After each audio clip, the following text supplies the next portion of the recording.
mukomana tamuona asvika kuno. Dambudziko rimwe chete raitika nderekuti paasvika haana kuitwa induction yakakwana, saka asvika kuno ane problem yaakanga ainayo ikoko yekuda kungomhanya achishamisira achida kuita zvake zvanga akachaira ikoko. Asi tagara naye pasi tikamutaurira tikati ona mamira azvakaita kuno kune vanotonga ende vekuno vane vasiyana nevekukoko, nekuti vekuno vakakupa mutongo yavo haize kunzi upenyu wese kana kuti life.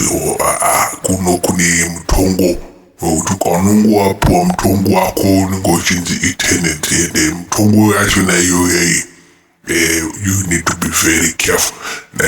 Problem iri kuitika kuno i1 yekuti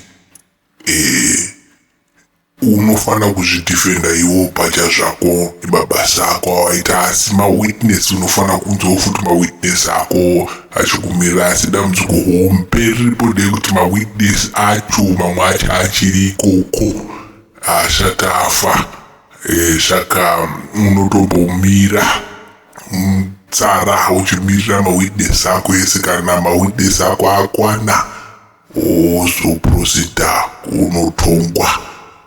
Asi maitiro anga kuita mukuvana tasogona kugara naye pasi zvedu takamutaura tikati aona kashamari, kuno wakunzwaro kuno kwane varidzi weko ende ndo mamiriro akaita zvinhu kuno.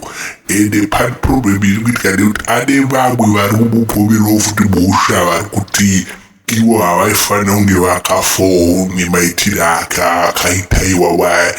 Asi nyaya dzachino dzinotaurika ndekuti vane dzavo dzinongonge dzavange vainadzo dzavakauyawo nadzo, saka dzinongokanzurana nyaya dzacho dzekuti haukwanise kupomera mumwe mhosva kuti uyu ndeakadiurayisa. Asi iyoyo takaifarira nyaya iyoyo takaigambira tikati izvi zviri right izvi. Asi mawitness manje mawitness tinombomira toona kuti anouya rini. Asi mamira zvakaita vamwe vacho vanotonzi vachirema 60 years, vamwe vanotonzi vachirema 40 years vari ikoko, saka hatitotombogara takavamirira.